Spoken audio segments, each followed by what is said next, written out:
Hello friends, welcome you all. आज मैं आपके लिए जो वीडियो लेकर आ रहा हूं, देखिए बात करेंगे केमिकल स्टॉक की, जो कि पिछले 2 साल से जबरदस्त तरीके से मार्केट में एक्सपेंड कर रहा है।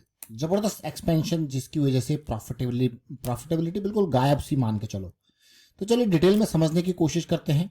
और आगे बढ़ने से पहले मैं आपको बता दूं, अगर आपने अब तक चैनल को सब्सक्राइब नहीं किया तो जल्दी से सब्सक्राइब कर लें, बेल आइकन को प्रेस कर लें, जिससे आपको नोटिफिकेशन आती रहेगी। और प्राइस एक्शन सीखने के लिए आप ज्वाइन कर सकते हो मेंबरशिप ज्वाइन बटन पर क्लिक करके। प्राइस एक्शन की ये सीरीज बहुत इंपॉर्टेंट है आपके लिए। इसके माध्यम से आप रिवर्सल्स खुद समझते हो, आप डब्ल्यू पैटर्न्स को समझते हो, आप 2 पॉइंट रिवर्सल डाइवर्जेंस MACD का यूज समझते हो, और साथ में छोटे टाइम फ्रेम के साइकिल्स को समझने की कोशिश करते हो। जी हाँ, डिटेल में बात करेंगे। और जिस स्टॉक की इससे पहले हमने कुछ और स्टॉक्स का जिक्र किया था, ग्रीव्स कॉटन जिसमें हमने देखा था, हिकल हमने देखा था, हमने एथर इंडस्ट्रीज को देखा था। अब हम देखेंगे एक stock, Gujarat alkalis and chemicals. ध्यान से देखना इस स्टॉक को। कंपनी ने जबरदस्त एक्सपेंशन के प्रोजेक्ट ले रखे हैं, देखिए। और अगर यहाँ पे आप देखो, और फुल कैपेसिटी के साथ एक्सपेंड ये कर रहा है। साथ के साथ GACL का, गुजरात अल्कली का, NALCO alkali and chemicals private limited के साथ यहाँ जॉइंट वेंचर। और यहाँ पे प्रोजेक्ट बहुत रीजंस की वजह से कंस्ट्रक्शन, जो भी एक्सपेंशन यहाँ पे है उसमें कॉस्टिंग यहाँ पे लगी। दूसरा जो कैपेक्स प्लान है हाइड्रोजन का, और साथ में यहाँ पे TPA क्लोरोमीथेन का प्लांट देखिए यहाँ पे ये एक्सपेंड। तो टोटल कॉस्ट ये प्लांट्स के जो अभी एक्सपेंड यहाँ पे हो रहे हैं 2700 करोड़ का एक्सपेंशन यहाँ पे। और अगर आप यहाँ पे ओवरऑल देखा जाए तो यहाँ पे इन्वेस्टमेंट भी इन्होंने कर रखी है। तो कहीं ना कहीं जबरदस्त एक्सपेंशन का पूरा प्लान चल रहा है। 6000 करोड़ का मार्केट कैपिटलाइजेशन है। देखिए, जब कोई छोटी कंपनी धीरे धीरे ग्रो करती है तो एक टाइम बाद अगर वो एक्सपेंड भी करे तभी वो आने वाले टाइम पे एक बड़ी कंपनी का रूप ले सकती है। अगर वो एक्सपेंशन अपनी प्रोडक्शन कैपेसिटी को एक्सपेंड नहीं करेगी तो एक कंसर्न वहाँ पे होगा उसकी ग्रोथ में।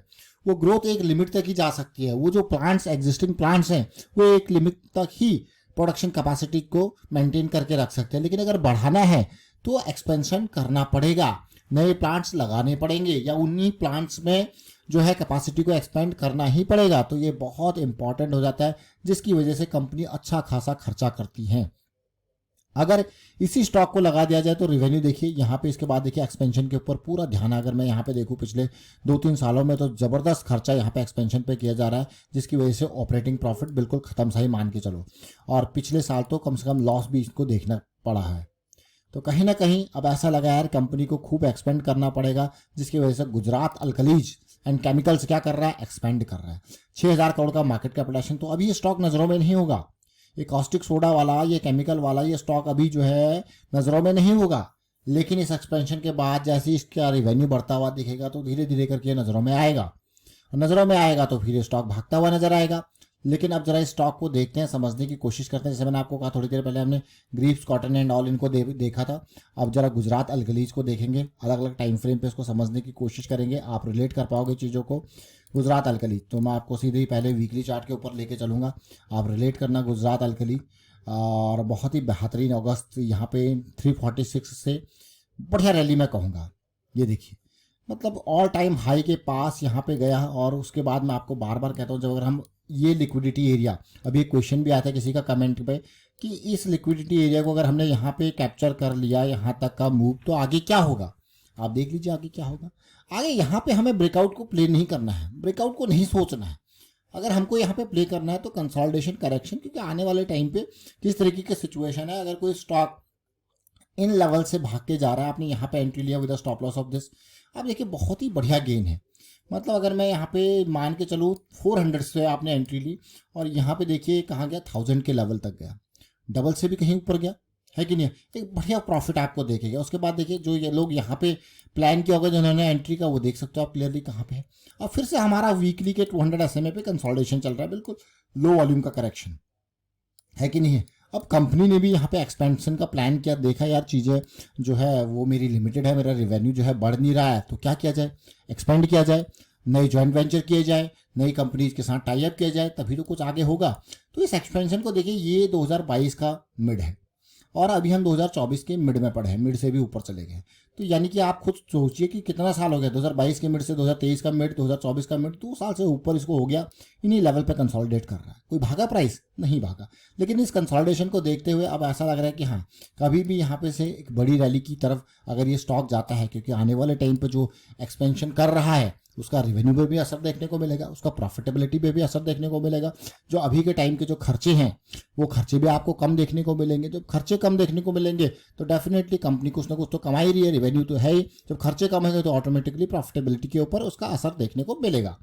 अब चलते हैं थोड़ा सा डेली टाइम फ्रेम पे, इसको समझने की कोशिश करेंगे, बहुत ही इंपॉर्टेंट मैं कहूँगा।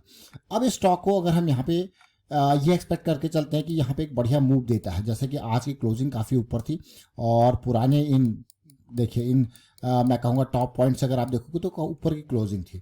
तो यहाँ पे मान के चलो मैं इसको 820 पे एंट्री मार रहा हूँ, मेरा स्टॉप लॉस है 700 का। तो मुझे दिख रहा है एक 120 पॉइंट का मेरा रिस्क देखने को मिल रहा है मुझे, है कि नहीं है? तो 100 पॉइंट का मुझे मेरा रिस्क देखने को मिल रहा है। और अगर मैं इस स्टॉक में मान लो 10 शेयर भी खरीदता हूँ तो क्लियरली कितना है, 1200 पॉइंट का यहाँ पे रिस्क आपको देखने को मिल रहा है 10 शेयर में। तो क्लियरली अगर 20 शेयर खरीदता हूँ तो 2400 का रिस्क है। तो अब आगे की जो आपका पोजीशन का साइज है वो रिस्क के बेसिस पे डिफाइन होगा कि नहीं होगा। और अगर वो रिस्क फेवरेबल कंडीशन में तो आगे बढ़ना है, अदरवाइज नहीं। हमेशा इस चीज़ को मान के चले, इस चीज़ को ठान के चले, इस चीज़ को समझ के चले कि रिस्क मैनेजमेंट प्रायोरिटी है और बाइंग हमेशा क्लोज टू 200 SMA।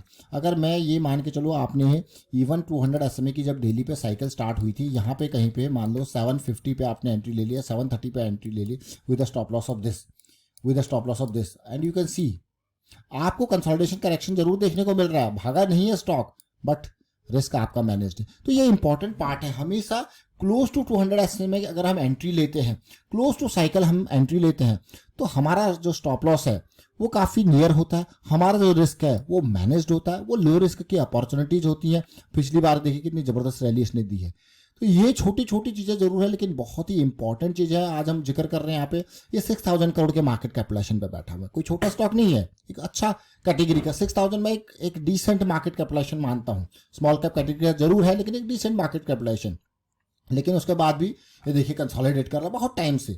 और ये कंसोलिडेशन ऐसा नहीं कि बिल्कुल इमीडिएट कंसोलिडेशन, अगर यहाँ से लेके अभी तक का मैं प्राइस लेके चलूँ इसकी, ये लास्ट हाई जब से बन रहे हैं, ये पॉइंट देखिए, ये पॉइंट देखिए, ये 2 सितंबर, ये पिछले साल का, ये पिछले साल से अगर देखा जाए तो एक रेंज बाउंड ट्रेडिंग यहाँ पे चल रही है। इस रेंज से बाहर नहीं आया, 1 साल इसको हो चुका है। इस रेंज में बार बार रिजेक्शन मिल रहे हैं, जरूर नीचे आता है, वहां से धकेल दिया जाता है वापस, लेकिन उसके साथ ही देखिए इंपॉर्टेंट धीरे धीरे वापसी हो रही है, कंसोलिडेशन यहाँ पे देखने को मिल रहा है। और एक रिस्क, देखिए मार्केट में अगर 1 रुपया भी इन्वेस्ट करते हैं तो उसमें रिस्क जरूर होता है। इस चीज़ को समझें और अवेयर करने की कोशिश करें लोगों को भी कि यार मार्केट ये रिस्क का काम है। तो रिस्क को मैनेज करना बहुत जरूरी है, रिस्क को समझना, रिस्क को कैलकुलेट करना, लॉस को कैलकुलेट करना इसमें बहुत जरूरी है। तो ये चीज़ मैं आपको बार बार इसीलिए कहता हूँ ताकि आप थोड़ा अवेयरनेस स्प्रेड कर पाए और लोगों को लर्निंग की तरफ मोटिवेट कर पाए और लोगों को स्कैम्स और साथ के साथ टिप्स, रिकमेंडेशन वाले जाल से दूर निकाल के उनको लर्निंग की तरफ फोकस करा पाए। और ये प्राइस एक्शन की सीरीज लर्निंग में आपकी बहुत मदद करने वाली है। इसको देखें, देखिए सीखने के लिए पैसा नहीं, सीखने के लिए अगर कोई चीज़ चाहिए तो टाइम चाहिए। क्या चाहिए? टाइम। और टाइम बहुत कीमती है, टाइम बहुत कीमती है। मैं आपको बार बार इसलिए कहता हूँ कि सीखने के लिए टाइम चाहिए, टाइम बहुत कीमती है। और अगर आप प्रैक्टिस करते हो, टाइम स्पेंड करते हो सीखने में, तो डेफिनेटली आप बेसिक्स आपके सामने है, आपको प्रैक्टिस करनी है। प्रैक्टिस करते हो तो आप रिलेट कर पाओगे चीज़ों को। और वीडियो वाइंड अप करता हूँ, आप शेयर कीजिए, लाइक कीजिए, प्राइस एक्शन सीखते रहिए, प्रैक्टिस करते रहिए और अवेयरनेस स्प्रेड करते रहें। Thank you for watching the video.